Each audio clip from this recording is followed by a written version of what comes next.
Hello, everybody. This is Beef and the Deuce podcast. I am the Deuce. Little Sunday night broadcast coming to you from YouTube. Check us out on Twitter X. It's a Beef and the Deuce podcast. Beef, what's going on? Happy Sunday, Deucer. Yeah. Got a lot of little things to talk about. Kind of going all over the place today. Should be potpourri of things to talk about here. I like it. You like that word?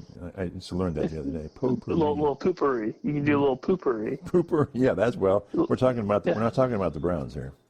Yeah, we're talking about a little poopery. Yeah. So let's talk a little college here. Apparently, if the Big Ten and the SEC get their way and they get the 14-team playoff, then what they want to do is have 4 guaranteed Big Ten teams and 4 guaranteed SEC teams with 2 ACC and 2 Big 12 teams guaranteed, which would leave the off-conference, the Group of 5 conference, one of those, like Boise, and then one at-large bid. So... but the thing that was interesting to me was, and I wasn't liking it. We talked about that last time, and I don't. 4 guaranteed, that's a little much to me. But there's this change of situation here. What the Big Ten wants to do then is they'll have a championship weekend, where of course 1 will play 2 for the championship as normal, and then 1 and 2 are in the playoffs. But then they want to have 3 playing number 6 and 4 playing number 5, and the winner of those 2 games is in. So I kind of like that in terms of it's not, well, we think, so-and-so is going to bring in money and they should get in, and it's just real matter of fact. You win and you're in. Yeah, perfect. And you still get kind of like that tournament style, if you will, kind of matchup to where, again, like you go in and say, well, they're not. It's biased because Penn State brings in more revenue than Minnesota, or if Indiana makes another run, whatever. Mm-hmm. So I kind of like that. And then you have no excuses if you lose. And not to bring it up, but it's going to make an enormous amount of money for the Big Ten. Oh God, yeah. The viewership alone, just for the Big Ten fanatics, those 3 games, even just the traditional college football fan. Yeah. That's huge. That's huge. So you're having a third of the entire conference eligible to get into that's just going to open up so many variables. Who's going to get 6 at the end of the final 2 games of that season is going to be wild as far as who gets in and who has the option of getting in and who doesn't, the top 6. Oh, absolutely. I think it's a lot better than what we were talking about last time, where it's just straightforward, 4 teams here, 4 teams here, best overall record, and it goes from there. Yeah. At least you get, like you said, that little play-in stuff, which I thought was fine the first go-around with the CFP. Like the first round, 6 and 11, the ranking system or whatever. Yeah. I think a lot of fans in general, like that kind of bracket, sort of March Madness feel. Yeah. Absolutely. And it makes it fun. It makes it a little different, and it's not just like this status quo kind of boring stuff. You're gonna get some interesting matchups. Yeah. And there's no favoritism. Right. At the end of the day, they earn their way in. Yep, I like it. You win. Big fan. You're in, Yeah, I like it a lot. And you still get your at-large bid. You still get your Group of 5 best overall record conference winner. Mm-hmm. So you can't complain about that. No. And if you do still complain, and you're one of those Group of 5 teams, or you're Notre Dame or UConn or whatever, join a conference. Right. Just join a conference. Yeah, I like it. Okay, let's talk a little Kyle McCord here. He's being talked about a lot in the draft. Not so much first round, but a solid second rounder. People are really, some people are very high on McCord. Yeah, there's a lot of hype with him. There's a lot of hype with Will Howard. Yeah. And Jackson Dart, we talked a little bit about the last go around, is starting to move up the boards a little bit. And I feel like the McCord hype is kind of like the young gunslinger. Like, not afraid to throw the ball. Yeah. Not afraid to, like, make a mistake or throw the, 50, 60, 70-yard downfield ball. Yeah. And, give it to your playmakers, which we've kind of seen lately. That's kind of the trend with some of these younger quarterbacks, like the Jaden Daniels, who has a pretty solid deep ball.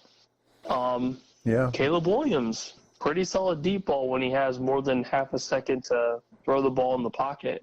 Yeah, but Williams can scramble around, though. I don't see that. I mean, that's McCord's Achilles heel, no pun intended, is that when he played at Ohio State, yeah, he could launch it. But he wasn't great in the pocket. His feet were not very good. And I think at Syracuse, he's just launched the ball, and that's fine. He has the highest passer rating in the history of an SEC team. And they've had some and I think he had one of the most, if not the most, passing yards in ACC history this season. Absolutely. And that's been that's good quarterbacks that's in the ACC. Yeah, that's something. I mean, I know there's it's really 50-50 with him amongst the fan base or just anybody you talk to now. It's it's one season and blah blah blah. Like, you don't know if he's going to do it in the pros. Nobody knows. Nobody truly knows. When you get in there, it's different. Yeah. But go ahead. I like the potential. I do think there's something. There's something to be like, you know what?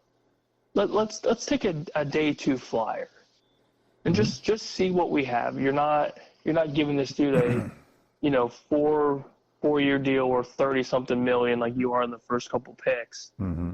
You're hoping for solid potential. Yeah. Maybe a solid backup for the first couple of years, and then maybe he turns into something similar like Will Howard. It's very, very same scenario. Yeah, kind of a diamond in the rough. Yeah, you're hoping that, the kind of like the grit with Will Howard, the competitive spirit in Will Howard, and then you've got the young gunslinger with something to prove in both of them. And, Kyle McCord doing what he did with Ohio State, which all in all wasn't all that bad. Oh, what was he, 11-1 or whatever he was there? Yeah, 11-1, mediocre stats, but still good enough. Yeah. And then transfers to Syracuse because he knew he wasn't going to get the starting gig with Will Howard coming in. And boom, stat line goes through the roof. Yeah. Yeah.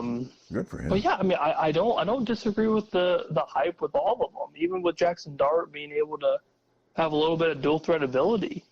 Will Howard, the same thing. Yeah. I mean, it's kind of what the quarterback position is coming to. You don't have a ton of pocket passing like strictly anymore, especially with a lot of the younger talent. And yeah, I mean, if it's a day 2, late day 2, early day 3 flyer with McCord, Will Howard, I don't think Jackson Dart's going to be anywhere close to day 3. Honestly, I don't think any of those 3 will be a day 3. But yeah, I mean, why not? I mean, you're at the end of the day, you're hoping they hit, but if anything, you're hoping your first round draft pick, or if your first pick's in the second round, like you're banking on that to be your promising hit, like your promising pick, and everything else you're just, like you said, diamond in the rough, some sort of potential, or use it as trade bait for later on in the draft, depending on who's there. I mean, you never know. Yeah. And it's also I think they all have a ton of talent for sure. Yeah, I wish him the best. It's interesting that in a situation like that, when he left Ohio State, typically you'll have a winner and a loser, but both of them are winners. Ohio State went on to win the national championship, and I think Kyle McCord did himself very well, and his future is bright. Oh, he completely exploded his draft market. There wasn't like just a little hedge. Up or down or whatever, it was skyrocket. Boom. You went from probably not being drafted to now you're being talked about, like you said, as day 2 pick, maybe early day 2 pick. I mean, that's. You think early, really early? It could be. It's possible, depending on who's desperate. Who's desperate enough to, like, if they don't get the Cam Ward, or if they don't get the Shadur Sanders or the Jackson Dart. Yeah, and I mean, the quarterback. Or if Will Howard falls in the first round, you never know. Yeah, and the quarterback field is pretty light this year, right? It's not a strong quarterback field. No, it's very suspect. I think is probably the best word for it, because there's really no. Like last year, you knew it was going to be Caleb Williams 1, Jaden Daniels 2, and I mean that was pretty solidified. Everything else was kind of maybe a shot in the dark, but yeah, this year it's like we know who's probably going 1 and who might be going shortly after him, but I don't think there's a lot of promise. I felt like there was a lot of promise with Caleb and Jaden going 1 and 2. They're like, okay, these guys are probably going to be studs. So here's another question about the first-round quarterbacks. For the last 2 years, the first-round high-pick quarterbacks have been exceptional, with CJ for Houston, and then Daniels with the Washington team. With Washington, yep. And, you know, he's a star now, and, of course, Stroud is as well. So is that just put the pressure on these rookie quarterbacks, or it's like you got to produce? Yeah, I think before, obviously, the old school way was you sit behind whoever's the starter, you learn a little bit, and you go from there, and the pressure is not nearly as bad. But a lot of these quarterbacks here lately are a little bit older. You've got these kind of fifth-year players coming out of college, so a lot of these transfers. You got another year under their belt, and it's they're a little more mature, and there's a lot more. They have a lot more games under their belt. I get the college game's different than the NFL, right? But I feel like that other year, that extra year, helps kind of build your craft, get you a little more comfortable. And age is obviously a big thing too. A little bit more maturity, or like how at one point Jane Daniels was slinging for Arizona State, who was, you know, kind of mediocre. Transfers to LSU, boom, Heisman. Yeah. Like just the complete change of scenery, change of competition, and it made him better. Yeah. Caleb Williams goes to OU, plays under Lincoln there, does well, transfers over to the West Coast, USC. Boom, there you go. You obviously know his rap sheet. Yeah. So it's like these extra years, or a year or 2 years or whatever it is. I feel like that's been kind of a massive difference maker. Yeah. Instead of, you know, taking these kids just super, super early and super young. I mean, it's going to take a couple of years regardless, just age alone. Producing, or not producing, but like kind of perfecting your craft.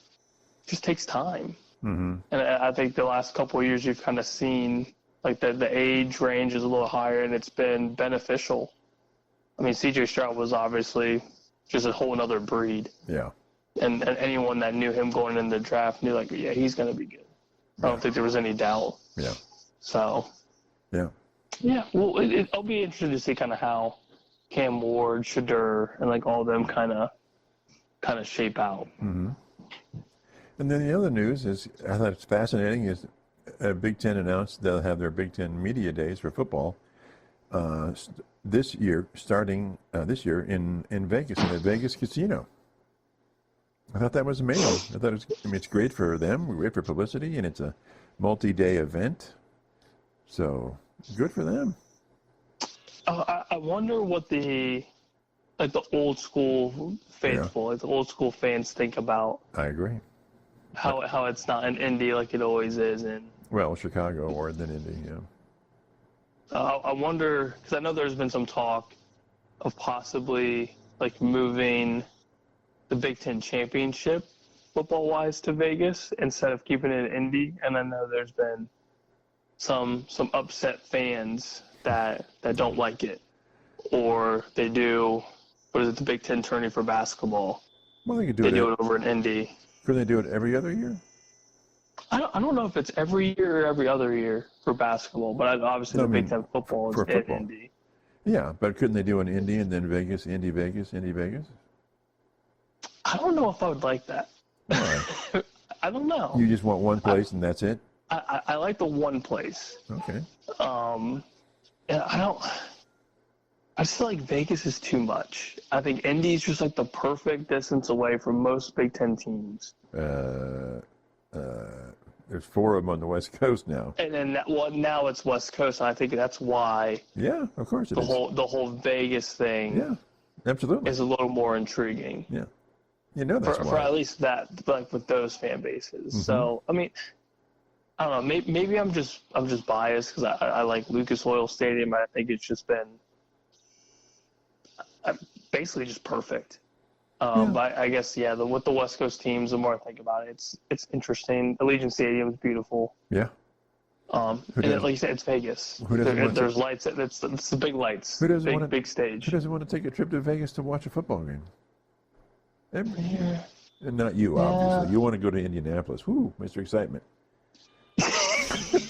Exactly. Yeah, that's me. I don't want to go to Vegas. I want to go to Indianapolis. But yeah, I get like the whole going to Vegas. It's interesting. It's obviously it's Vegas. Yeah. But maybe I'm just old school. Maybe I'm just an old heart. I like how everything is. It works fine for me. Okay. I'm selfish. I'm selfish. Okay. Well, it's not. It's just a rumor, right? So who knows? Yeah, for now. But I think the media day stuff's cool. Yeah. Yeah. So I guess we'll see how media day goes in Vegas, and of course it's going to be a monster. Especially with obviously one of the Big Ten teams being the national champion. Yeah. That's gonna bring a ton of everything. Yeah. So yeah, I mean, maybe I won't hate it. We'll see. We'll see how it goes. Maybe I won't hate it. Maybe you won't. Maybe you'll have a beverage and not hate it. Oh, there's been plenty of those beverages. I'm stocking up on the collection. The collection's looking nice. Okay. The bourbon collection's looking good. All right. Okay. See, I told you. You're gonna like it.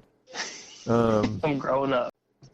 So speaking of NFL, we're talking about Sanders there. Let's talk about what kind of fascinates me is this Matt Stafford situation. He is getting $4 million bonus for, I guess, showing up and being on time. And then his contract is for $23 million next year, and it's not even guaranteed. So yeah, his people have got to be going, hey, we need some more money here. The Rams have said he's free to talk to anybody he wants.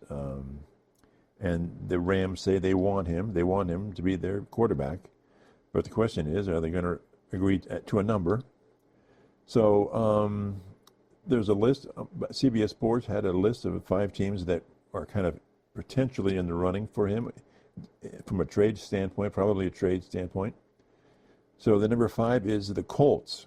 And they've got quarterback issues, and their head coach and GM are definitely on a very warm to hot seat this year.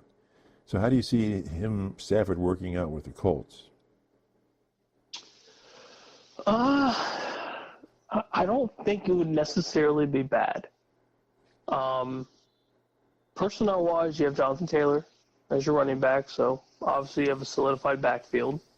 Yeah. Michael Pittman, pretty solid receiver. Josh Downs, pretty solid. Alec Pierce, pretty solid deep threat. What do you do with Richardson? And then that's kind of the big question. Do you let Richardson start, and then it's up to him whether he keeps or loses his job? Because I don't see Matt Stafford going to Indy and being like, "Yeah, I'll be a backup." So I don't see that. You're saying they would, if they have Stafford on their sidelines, they're going to let Richardson start? Well, I'm saying, like, is that going to be their mindset, or is Stafford just going to walk in and be like, "Yeah, I'm starting"? Because to be fair, Stafford is a hell of a lot better than Anthony Richardson. Yeah, I don't see it. And I think that's a massive upgrade to the Colts. Yeah. And I mean, at the end of the day, I think Stafford still has a lot of gas in the tank. Mm-hmm. Stays relatively healthy, probably one of the toughest quarterbacks that's ever played the game. Yeah. And that's coming from anybody that's ever watched him play. But yeah, I think it's a good fit for him in the sense that there's talent around. And the Colts are missing a key piece on that offense, and it's quarterback. Yeah. So I think it is solid. Okay. All right. How do they get him, though? I mean, they have the 14 pick in the first round. How does it work? How do you think it works financially, trade-wise? How does it work? Do you think it'd be crazy if they offered up Anthony Richardson? To whom? To the Rams? Sure, why not? Like, do you think it's crazy? Do you think it's... I don't think it's worth much to the Rams. It's not. No, definitely not. But I think you would... Obviously, they save money. Yeah. You have a young quarterback under Sean McVay. But the Rams want to win now. They're not interested in developing Richardson, I don't think. Do you think? I don't know. Okay, we disagree on that one apparently. I don't know because the only reason I say I'm skeptical is they're letting Cooper Kupp walk. Like, they're not keeping Cooper Kupp, which is insane to me. Yeah, I know. It's crazy. Yeah, I agree. You're going to let Puka be the number one, which, again, is fine. He's a younger, bigger frame receiver and has obviously proven to be one of the best receivers in the league. That's fine. That's great. But you're going to let your number two just walk because he's 30 years old? Yeah. And then now you have some sort of dispute, if you will, with Matt Stafford staying or leaving. I mean, it's crazy to me. So, like, if they want to win now, or if they're trying to bring another championship to LA before, their core group is done, none of that should be happening. Yeah, it doesn't make sense. That's kind of where I'm kind of like, yes and no. But Richardson isn't going to help that. Oh, no, of course not. But if you're trying to get rid of Stafford, you're obviously going to want something back. Yeah. Maybe get that Colts pick and somebody else I would assume would be a key trading piece would be that first round pick, which again is fine. I think that's fair. You get a first round pick out of Stafford. I don't think the Colts would give it up. But so you think I don't know. It's an interesting dilemma. Do you think it's going to be for the Colts? It would be Stafford for just their number 14 pick, and that's it. I would see the Rams trying to get a couple more, maybe like first round, and then like a couple day two picks if they have it, or that 14 pick and a position player, maybe a receiver. Since they're losing Cooper Kupp, possibly. Okay.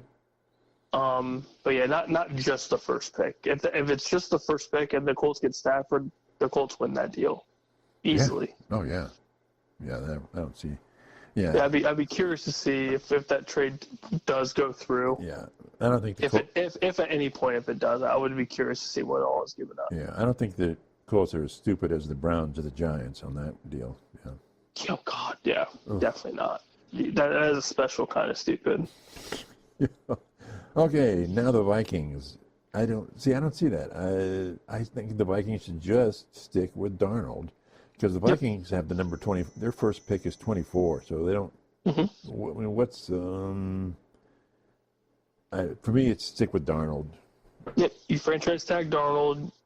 You just keep the hot hand, regardless of if they believe it's Darnold at the end or not. It's a hot quarterback. You don't know what you have with JJ, and that first pick you probably need to do defense, offensive line, or running back. Yeah. Because your receiver core's set. They're fine.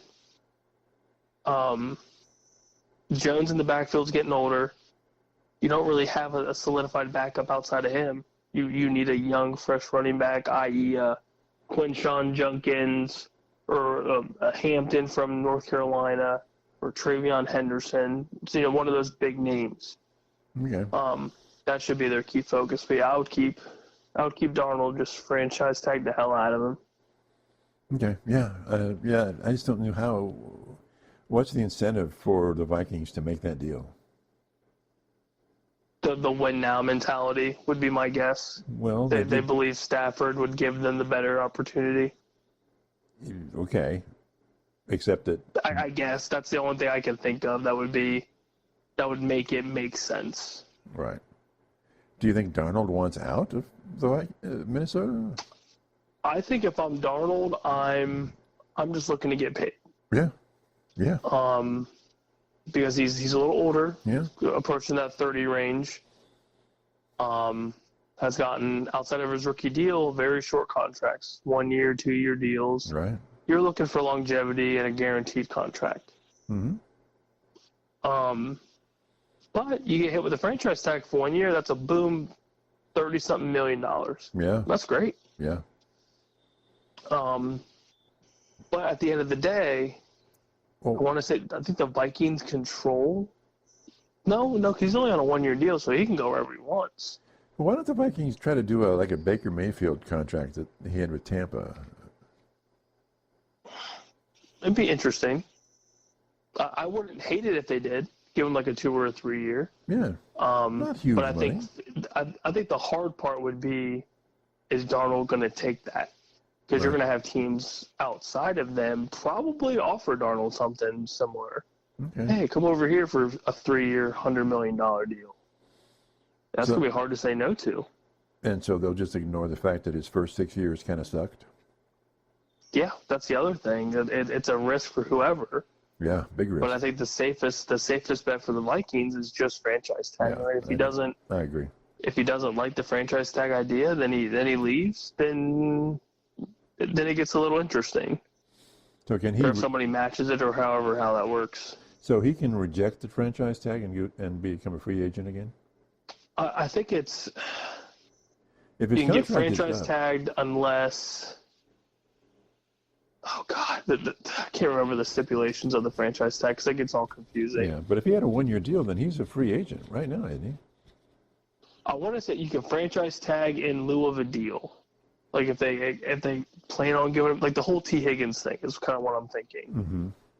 Like they franchise tag him, or they will be, or whatever, and then they have a certain amount of time to give him a deal, something like that. I can't. Okay. It's all confusing to me. All right. Well, okay. Number 3, the Vegas Raiders. Since Derek Carr, 2 or 3 years ago, since they got rid of him, in the last 2 years, they've gone through 2 head coaches and 2 general managers.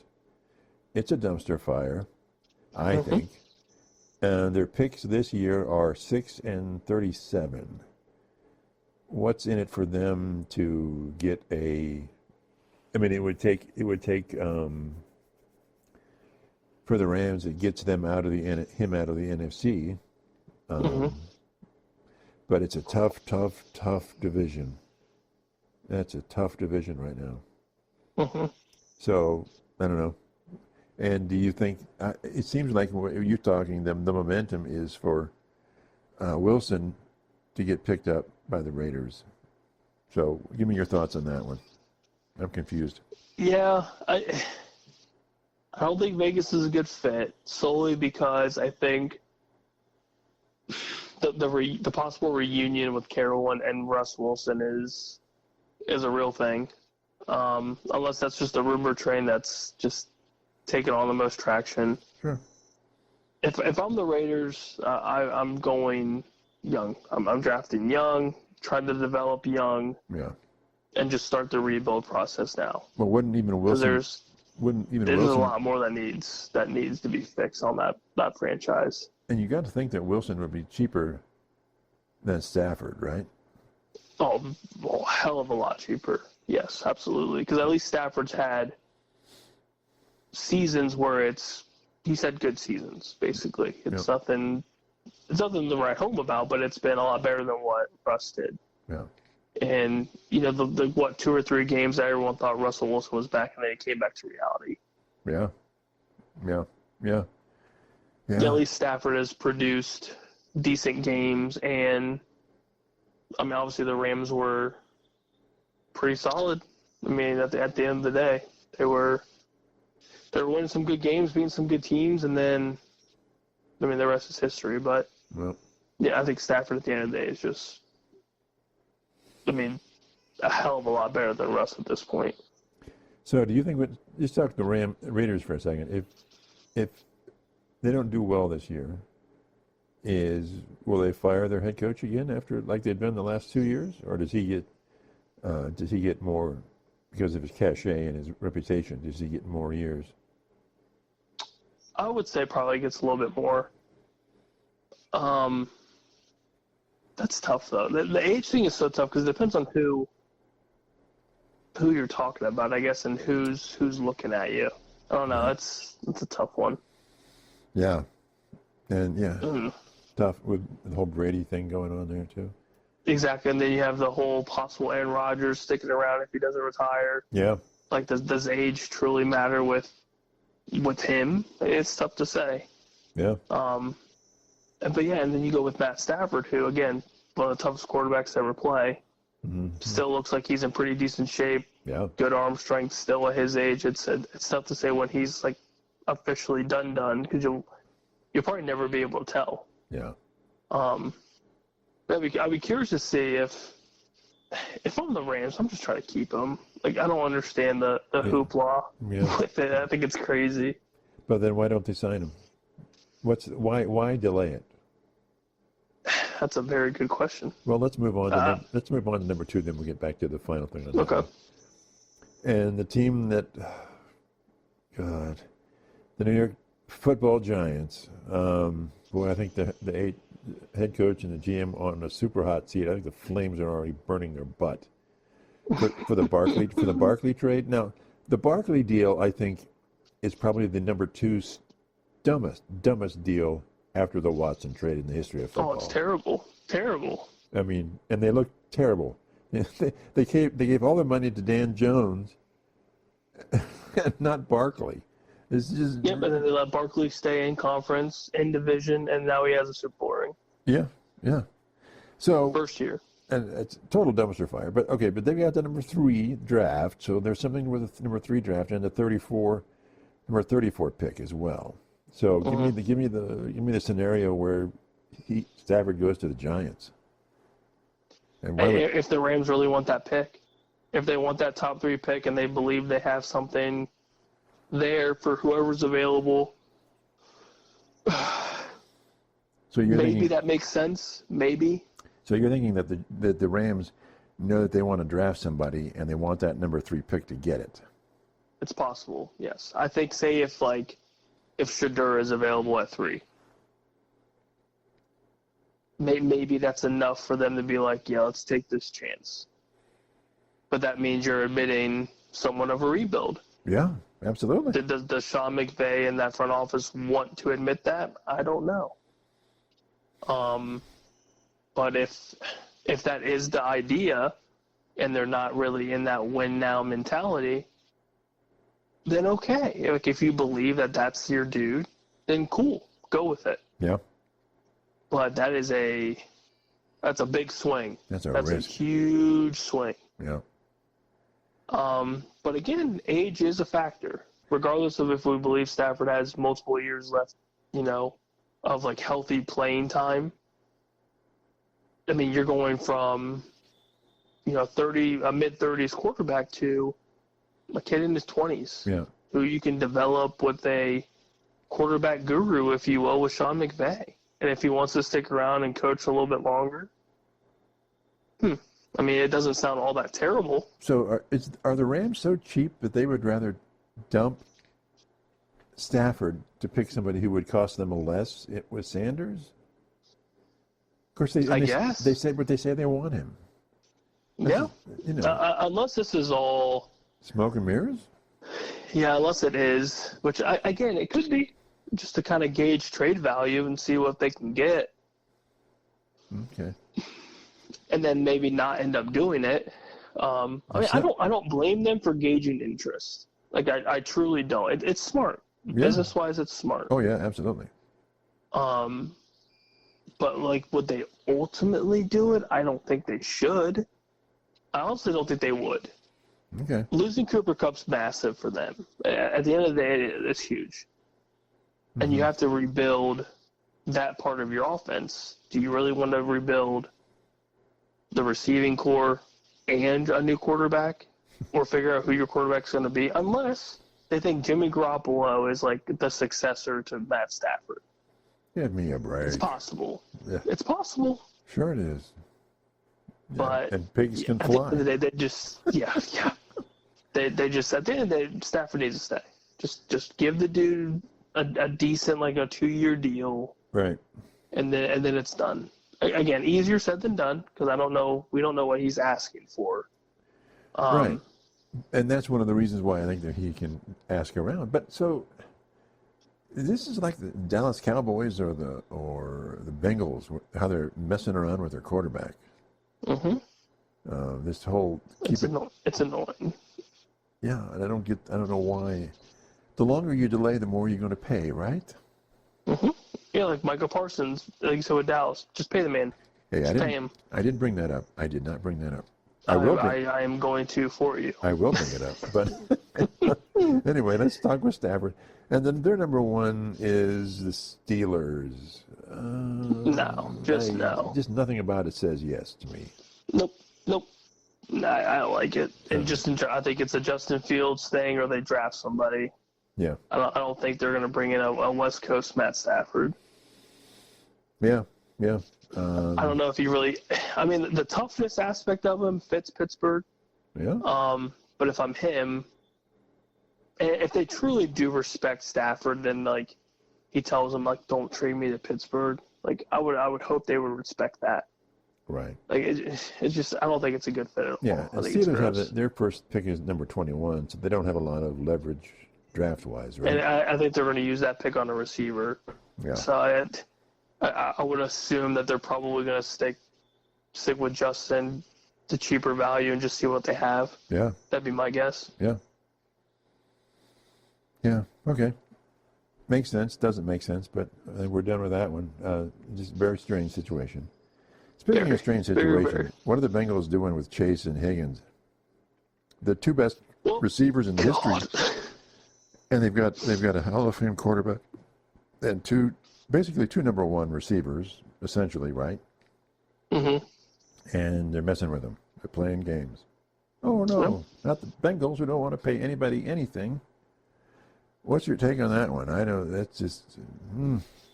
Well, they're not going to be able to afford Chase, Higgins, and Hendrickson on the defensive side. So you think they're going to cap out? They're going to have to choose two of them.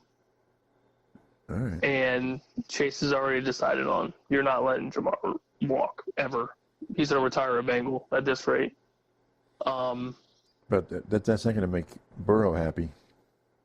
Yeah, and my gut instinct is, and it's tough because Hendrickson is a sack machine on the defensive side. Yeah, a true machine. Who could get a lot more money somewhere else. Yes, and my gut tells me they're going to hit Higgins with another franchise tag, and they're going to extend Hendrickson or re-sign him. Mm-hmm.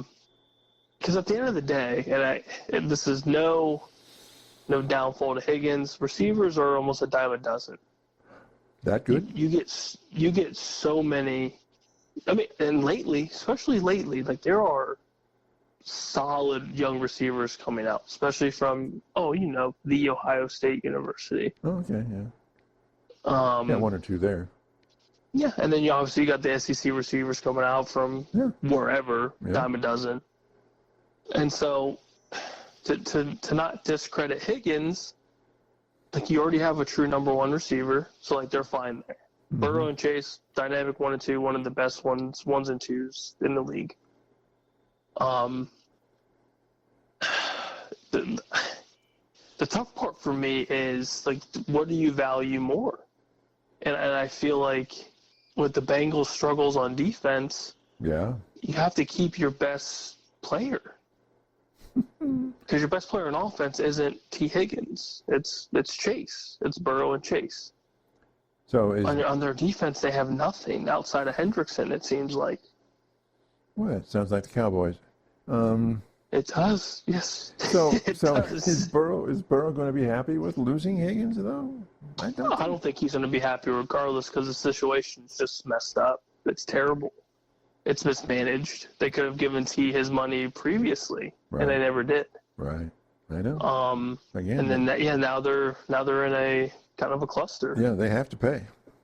Yep, and they can't afford all three of them. Yeah. Because Hendrickson's going to want his money, and it's well-deserved. Well-deserved. Mm-hmm. T. Higgins, well-deserved. Chase, you have to budget for Chase because he's going to get an insane deal, and it's well-deserved. Yeah. Because, again, he is arguably the best receiver in the league. People are saying he's going to get $40 million a year. Yeah. Yeah. And the crazy thing is you can't tell him that he's wrong for asking for it because it's deserved. Yeah. Triple crown receiver. Yeah. What did they give CD? CD got, was it 30? 25 or 30, something like that. Ooh, okay. I mean, it's big money. Yeah. And Chase has done just about better than what CD has produced. Yeah. Well, yeah. I mean, Chase especially this last season. Has a Jesus. much better quarterback throwing the ball. Yes. So yeah, I think the franchise tag for Higgins is inevitable because I think Hendrickson's more valuable.